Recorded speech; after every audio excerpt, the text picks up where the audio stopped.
Well, I think you can look at instances that have happened there and certainly characterize them as war crimes, but our intent is to end the war. Is he a war criminal? We can't end the war without talking to No, Mr. Putin. that's pretty simple. Is he a war criminal? Well, that's this man we're negotiating with, Vladimir Putin. Is he a war criminal? That's not tough. But what? I'm trying to answer your question by telling you that we're trying to end the war here. Go ahead. No, You're it's not a equivocating. simple answer. You are equivocating, sir. Just answer the question. I'm answering your question, and the answer is that war crimes have been committed, no doubt. And who's responsible for that? There will be time and place for that accountability. But right now, the job is to end the war. So you won't answer the question. If we don't end the war, people are going to get Reclaiming killed. my time, sir. Let me go on. I already told you war crimes have been committed. No, you didn't tell me if he's a war criminal. Mr. Chairman, am I allowed to answer questions? I'm reclaiming my time, sir. And listen, I'm he using keeps your own reclaiming words so you don't have to answer. Did you know what you said? Crimes have been committed in the war on Ukraine, and there will be accountability for that. But our goal right now is to end that war, because let me tell you, every single day that that war goes on, more people are killed, more people are maimed, and frankly, more war crimes are being committed every day that the war lasts. Number one. Number two, I don't know how European allies could say that. I talk to European allies literally every single day. I see or talk to the foreign minister of the UK and France and Germany more than I see or talk to my own kids in some days. Chairman, so these are all I'm false reclaiming my time now. Welcome to Right View Nation, where truth reigns supreme, America stands tall, and we never apologize for common sense. Now, before the pitchforks come out and the Twitter mobs go wild, let me set the record straight, because today, we're not going to follow the mainstream outrage narrative. Nope. We're going to do what the left refuses to do. Think critically, strategically, patriotically. Today's show is about the firestorm surrounding Secretary Marco Rubio and his so-called refusal to call Vladimir Putin a war criminal during a congressional hearing. Let me just say it up front. I stand with Rubio. And if you care about winning wars, saving lives, and defending American interests, you should too. Now I know what you're thinking. Why not just say it? Why not call Putin what we all know he is? Here's the deal, folks. It's not about what's true. It's about what's effective. Marco Rubio didn't go soft. He didn't back down. He didn't forget who Vladimir Putin is. He made a calculated, strategic decision because his job isn't to vent emotion. His job is to end this war. And believe it or not, sometimes that means holding your tongue so you can keep the door open for diplomacy that saves lives. Let's be real for a second. Putin is a war criminal. We all know that. Rubio knows that. You know that. But saying it in a congressional hearing, when you're the top diplomat for the United States, isn't just about moral posturing. It's about consequences. You want peace. You want our allies safe. You want to prevent this conflict from spiraling into a third world war? Then you have to be smart. Diplomacy isn't weakness, it's warfare by other means. And Marco Rubio is playing it like a grandmaster. Now, I know there were some fireworks in that hearing. The congressman pushing him, Keating, kept demanding a yes or no answer, and the media is loving the gotcha moment. But let's step back for a second and ask, who benefits if Rubio calls Putin a war criminal on the record? Not America, not Ukraine, not NATO, not the families of kidnapped children or the citizens of bombed-out cities. Because once that word is spoken on the record by the United States Secretary of State, it shuts the door. No more peace talks. No more leverage. Just escalation. Do you know what happens when the U.S. declares someone a war criminal?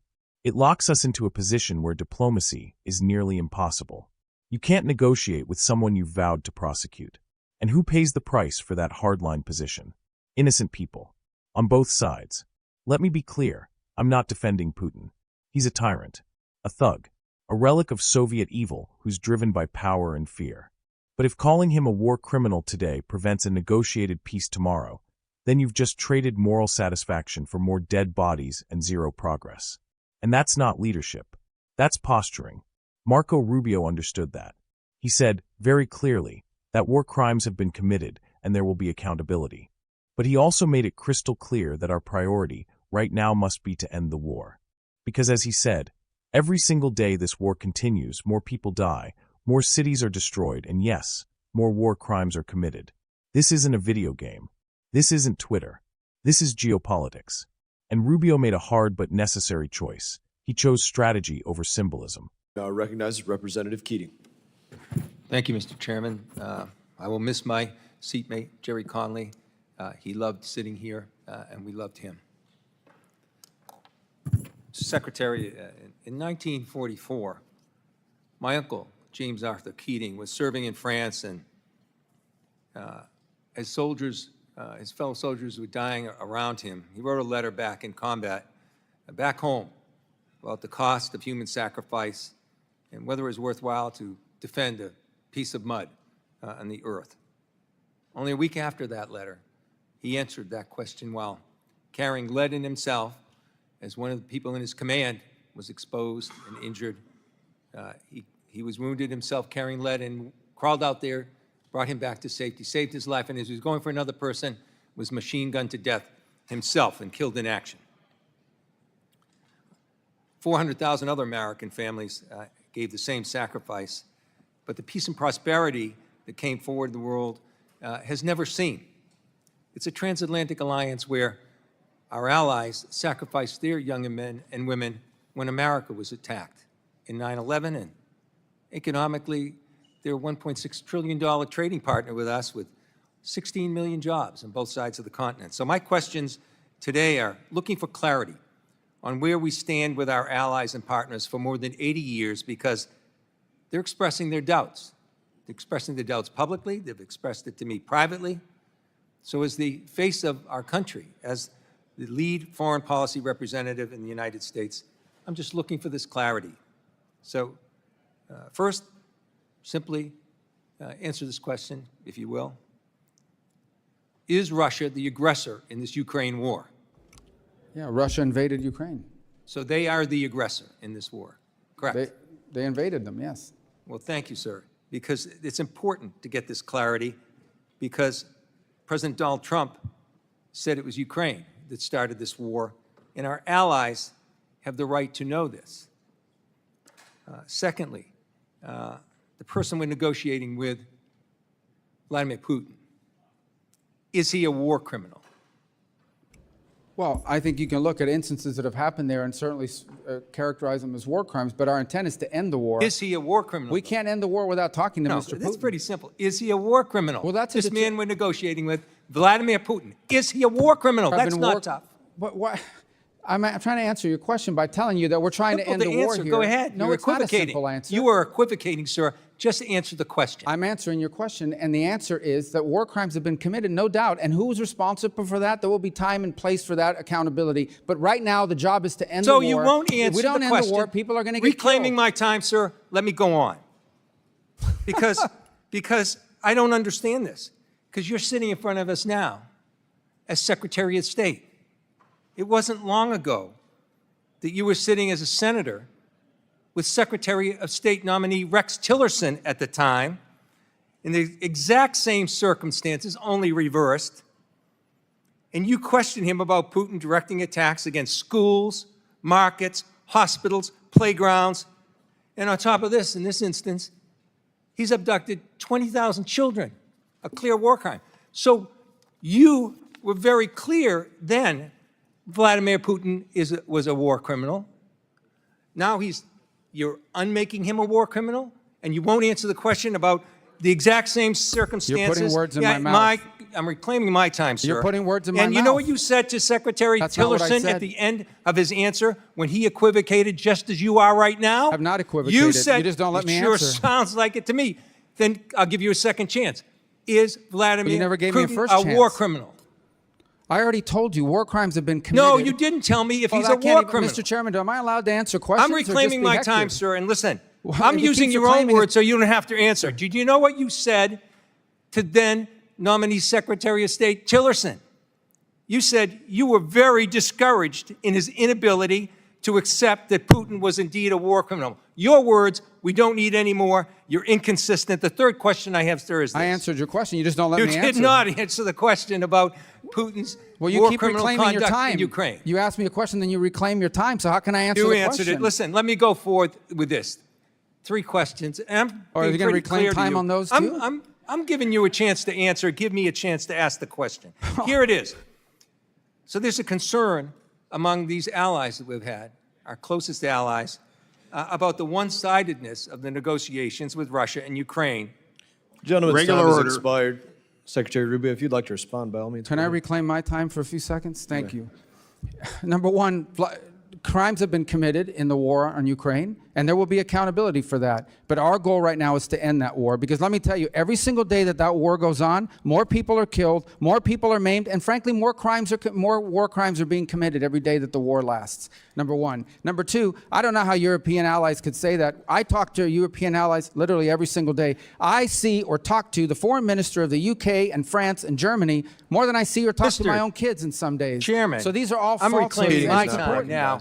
You have no time. Because You're not you've given him recognized, Mr. time, Keating. and I ask unanimous Not recognized, consent. Mr. Keating. Chairman, You're not recognized. I'm asking for unanimous consent to Mr. put in Keating, the record. you're not recognized. The I Secretary am is speaking. asking unanimous consent to put in the record Mr. Keating, you're not the recognized. op-ed. Oh, so you're not going to recognize, Mr. Chairman? Not Point of order. recognized in this Anyone moment. that asks unanimous consent to put in for the record a document, Keating, you're not allowing you that? are not recognized right now. Your time expired. You might have a minute and a few. Mr. Secretary, please continue.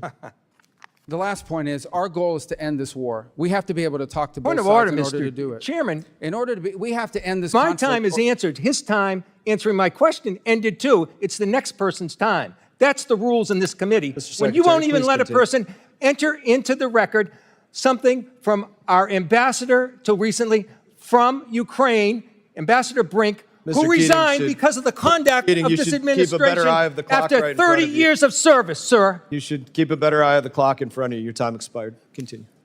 Our goal is to end this war so more people don't die. And by the way, we want all those kids returned back to their homes that were kidnapped from their parents. We just want people to stop dying. Every day this war goes on, people die, things are destroyed, and lives are ruined. And we want it to stop. Thank you, Secretary. Did you have something you want to submit for unanimous consent? Thank you, Mr. Chairman. Now would be your opportunity. Thank you, sir. I want to submit for the record an op-ed by Ambassador Brink from Ukraine, the regional ambassador that was close until recently, 30 years of service of Democrat presidents and So Republican ordered. ones. It's an op-ed that says So ordered. Trump's Ukraine Representative Weiss is policy, no recognized. choice, and she details how So peace ordered. at any cost is Take yes appeasement, for an not answer. peace. So Thank ordered. you, sir. Representative Weiss is recognized. Mr. Chairman, I'd like to. You know who would have called Putin a war criminal on live television? Kamala Harris. And then what? Putin shuts down peace talks, digs in deeper, and the war stretches on. You think China's watching this? You think Iran isn't listening? Rubio's approach sends a message. America leads with strength, not with self-destructive declarations. That's what our adversaries fear, not noise, but smart power. Power that understands the battlefield, includes the negotiation table. Now to all the conservatives out there rushing to criticize Rubio, take a breath. This man has been fighting for American values longer than some of these TikTok pundits have been alive. He's grilled globalists. He's stood up to tyrants. He's fought for liberty in Cuba, Venezuela, and now in Ukraine. He's not going soft. He's going strategic. Because unlike the left, we on the right don't just scream for applause. We think. We act. We lead. That's what Rubio did. And that's why I support him. So if you want a government that plays Twitter games, go vote Democrat. But if you want leaders who know how to win wars without firing bullets, then stand with us. Stand with leaders who don't cave to pressure. Stand with those who speak when it's wise and act when it counts. And to Secretary Rubio, thank you for holding the line. Thank you for putting America's interest before media soundbites.